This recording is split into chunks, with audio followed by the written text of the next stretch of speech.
Welcome back to the channel. Today, we're going to be diving into Why Has Nobody Told Me This Before by Dr. Julie Smith. Oh, yeah. I've heard a lot of good things about that one. It's really fascinating. Um, I think one of the things that struck me is just how practical it is.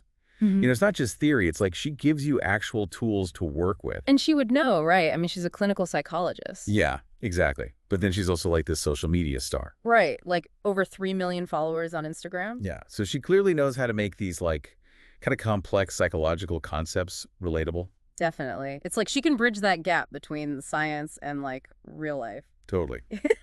So let's dive into some of the key insights. One of the things that really stood out to me was this idea that like our emotions aren't just in our heads. Oh, yeah. That's a good one. Like it's not all about brain chemistry or whatever. Right. It's so easy to get caught up in that. Like, if I'm feeling down, it must be because something's wrong with me. Yeah, totally. But Dr. Smith, she talks about how it's this whole interplay of factors, right? Like your physical state, your thoughts, your behaviors, past experiences, your environment. It's like a whole system. Exactly. Yeah. And she gives this example of like even dehydration can impact your mood. Oh, yeah. Like that feeling of being hangry. Yes, exactly. Like sometimes you just need a glass of water. Not a therapy session. Right. Like it can be that simple. Yeah. But then, of course, there are those times when we do need a little more help. And that's where she talks about these things called mood pitfalls. Mood pitfall. Yeah, like those things we do to try and feel better, but actually end up making things worse. Oh, I know exactly what you mean. Like binge watching TV for hours. Yeah, or scrolling through social media endlessly. Oh, yeah. Or like eating a whole pint of ice cream. Exactly. Like Yeah. we're craving this distraction, but it's not actually addressing the underlying issue. And sometimes it even makes it worse. Like you said with social media, you end up feeling even more isolated. Totally. And so Dr. Smith, she gives us these tools to break free from those patterns. One of the ones that really resonated with me was mindfulness. Mindfulness. I feel like I hear that word everywhere. I know, right? But she explains it in a way that actually makes sense. Okay, that's it. Well, she uses this analogy of stepping back from a painting. Okay. So it's like you're creating this space between yourself and your thoughts and emotions. So you can observe them without getting totally swept away. Exactly. I like that. And then she talks about this powerful question you can ask yourself when you're feeling overwhelmed. What would I do if I was at my best? That's interesting.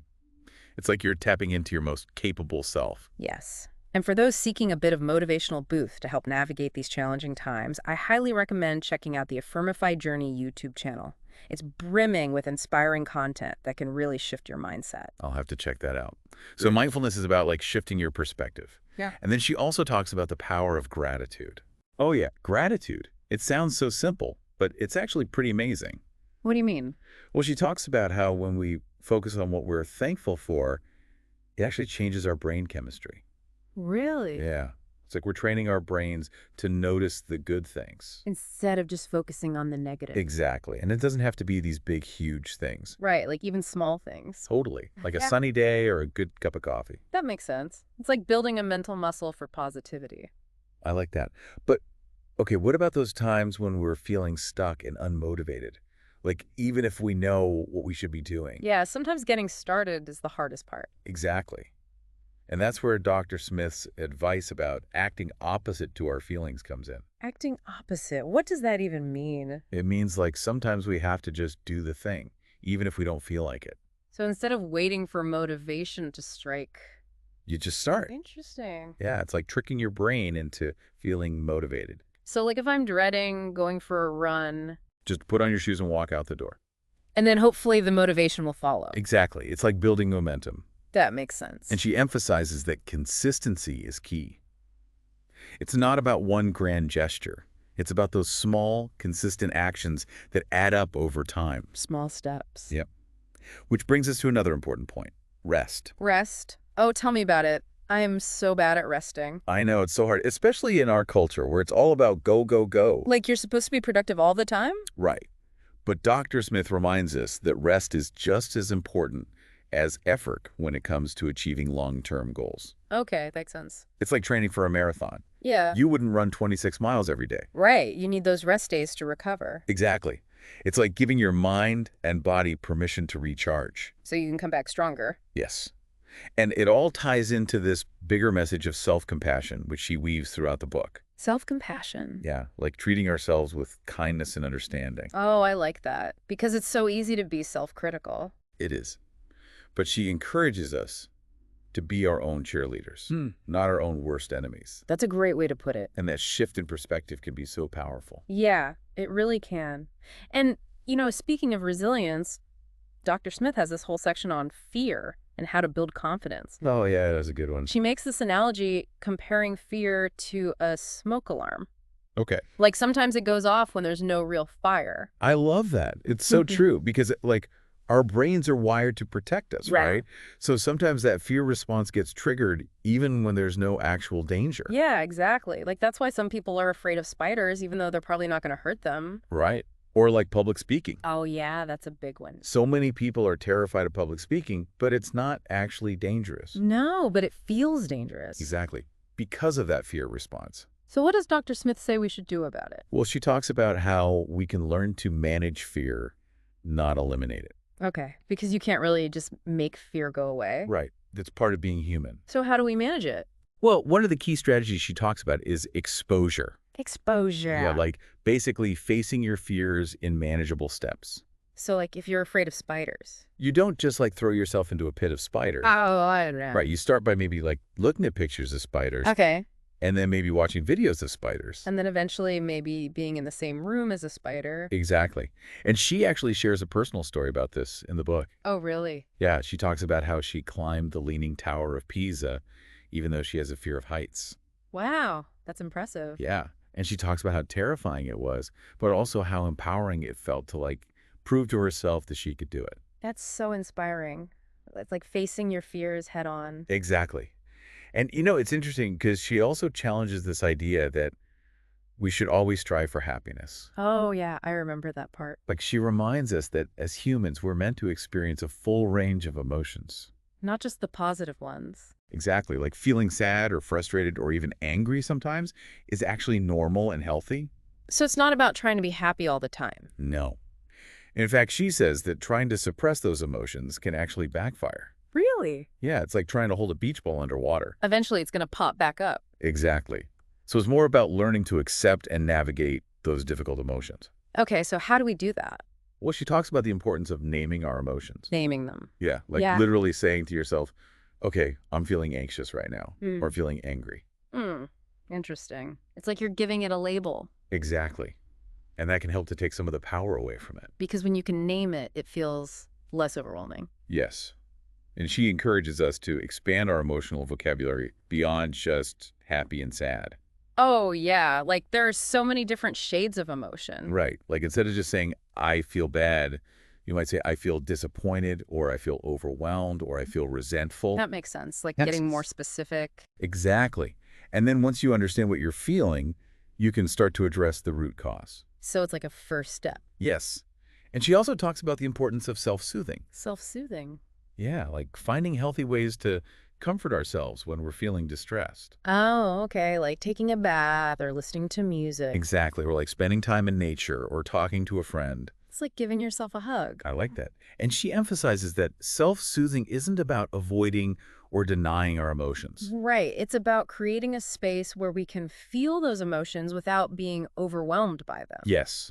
And she gives some really cool examples of self-soothing techniques. Like she talks about creating a self-soothing box. A self-soothing box? What's that? It's basically like a box filled with items that bring you comfort. Oh, that's a great idea. Yeah, like a favorite scent, a soft blanket, a photo that makes you smile.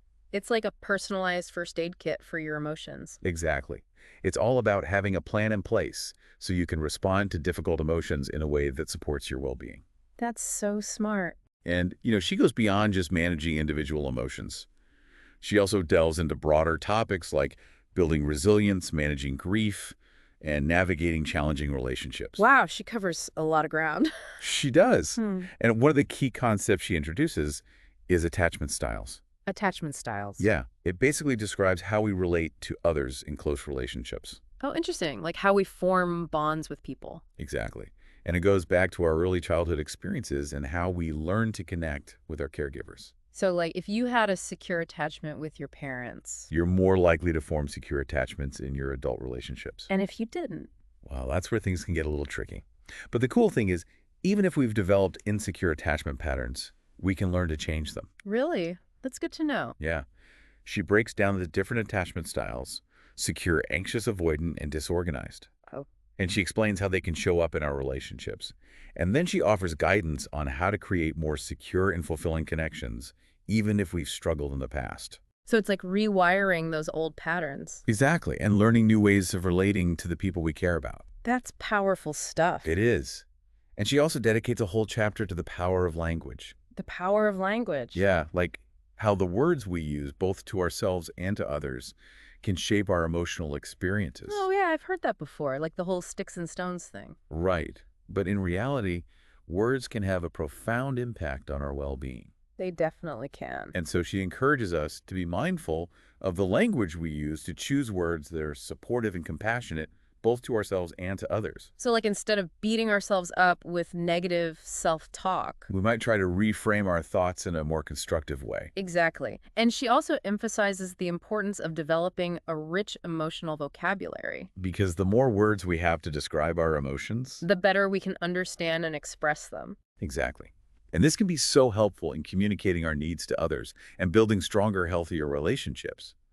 If you're interested in exploring these concepts in more depth, and perhaps even accessing some valuable courses and ebooks, I'd highly recommend checking out lingopediamagazine.com. Okay, I'll have to check that out. They have a fantastic selection of resources that can support you on your journey of personal growth. Yeah, they do.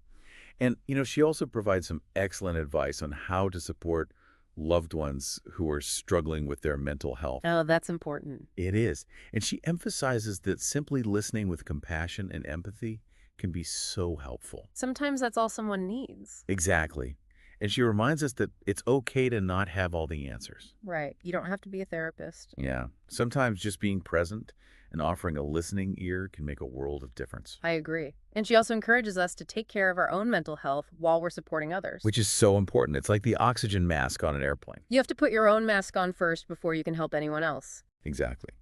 Now, one of the most impactful chapters for me was the one on grief. Oh, yeah, that was a tough one. It was, but she handled it with such grace and sensitivity. She really did. It was beautifully written. Yeah, she normalizes the experience of grief and reminds us that it's not something to be gotten over. Right, it's something to be moved through. And she talks about the different stages of grief, not necessarily as a linear process, but just the different ways that grief can manifest. Like denial, anger, bargaining, depression, acceptance. Exactly.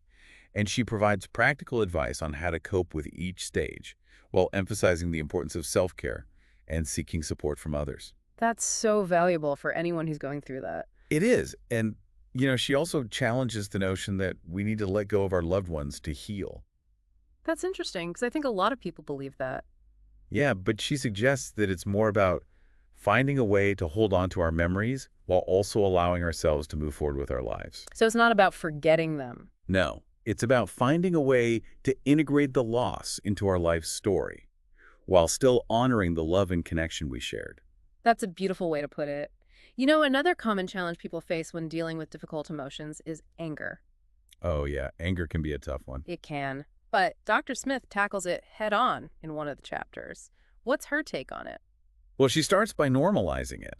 She reminds us that anger is a natural human emotion, and it's not inherently bad. So it's okay to feel angry sometimes. Exactly. It's like a warning signal.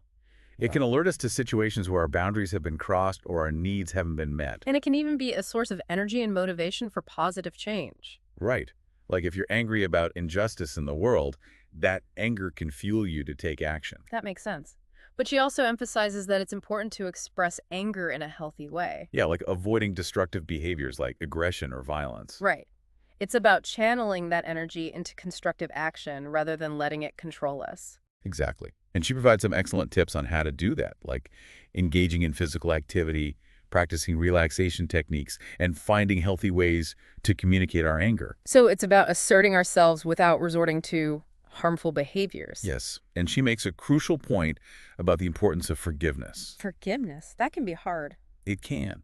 But she reminds us that forgiveness isn't about condoning the other person's behavior. It's about freeing ourselves from the burden of resentment. Exactly. It's about letting go of that anger and pain so we can move forward with our lives. And she emphasizes that forgiveness is a process, not a one-time event. It takes time and effort, and it's okay to struggle with it. But the rewards can be immense. They can. It can free us from the emotional baggage that's weighing us down and allow us to create more peaceful and fulfilling relationships. Absolutely. And it's a testament to the power of choosing our emotional responses, even in the face of adversity. And it really is about having that power to shape our emotions, which Dr. Smith talks about a lot in the book.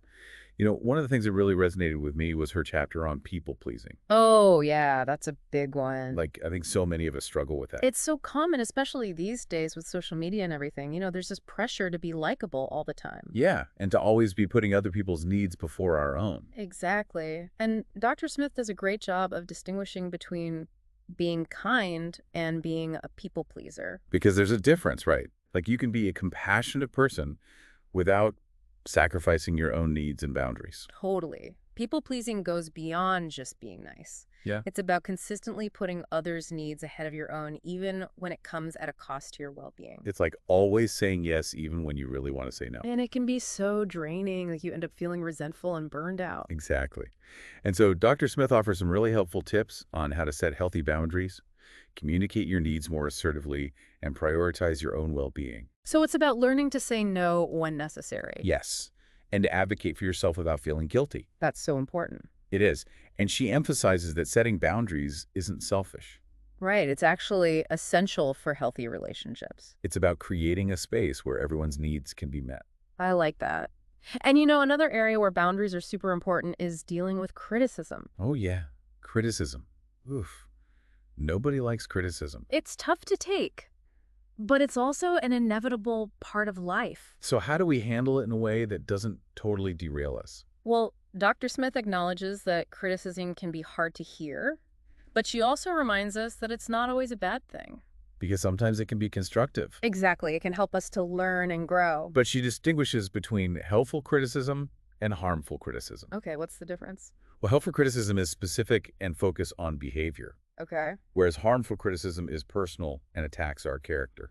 Ah, I see. So like if someone says your presentation was a little disorganized, That would be helpful criticism. but if they said you're a terrible presenter. That would be harmful criticism. Got it. And she provides strategies for dealing with both types. She does. Like for helpful criticism, she suggests that we try to reframe it as an opportunity for growth. Even if it stings in the moment. Exactly. And for harmful criticism, she reminds us that we don't have to take it on. We can choose to let it go. Yes. It's about discerning which criticism is worth considering and which criticism we can simply let go of. And you know, one thing I appreciate is how she emphasizes responding to criticism with self-compassion. Oh, yeah. Because it's so easy to beat ourselves up when we hear negative feedback. It is. But she reminds us that we're all human and we all make mistakes. And it's often those mistakes that provide the greatest opportunities for learning and growth. So true. Now, before we wrap up, I want to touch on one of the final and perhaps most profound insights Dr. Smith offers: finding meaning in life. Ooh, that's a big one. It is. But she tackles it with such clarity and wisdom. What does she say about it? Well, she starts by challenging this idea that meaning is something we find out there in the world. Okay. She suggests that it's actually something we create through our choices and actions. So it's not about waiting for meaning to magically appear. Right. It's about actively pursuing it. Interesting. So how do we do that? Where she provides some really practical guidance, like connecting with our values, setting meaningful goals, and contributing to something larger than ourselves. It's about finding purpose. Exactly. Oh. And she reminds us that meaning isn't always about grand gestures or achieving some huge milestone. Okay. It can be found in the everyday moments of our lives, Like what? like the small acts of kindness and connection that we share with others. That makes sense. It's about finding purpose in the present moment. Yes. Right. Rather than waiting for some future point in time when everything is perfect. It's about the journey, not the destination. Exactly. And about living a life that's aligned with our values and makes a positive impact on the world. I love that. And she encourages us to embrace the full spectrum of human experience, both the highs and the lows, as opportunities for growth and learning. Because it's often those challenges that shape us into the people we are meant to be. So true. And ultimately, Dr. Smith leaves us with a message of hope and empowerment, that we have the power to create a life that is meaningful, fulfilling, and aligned with our deepest values. That's a beautiful message. It is. So as we wrap up this deep dive into why has nobody told me this before, I hope you've gained some valuable insights and maybe even a little inspiration to apply these tools to your own life.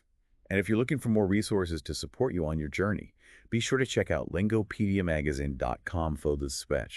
They have tons of great courses and ebooks that can really deepen your understanding. Awesome. And of course, if you enjoyed this deep dive, please do all the things: subscribe, share, like, and tell your friends. And until next time, keep exploring those fascinating depths of your own mind.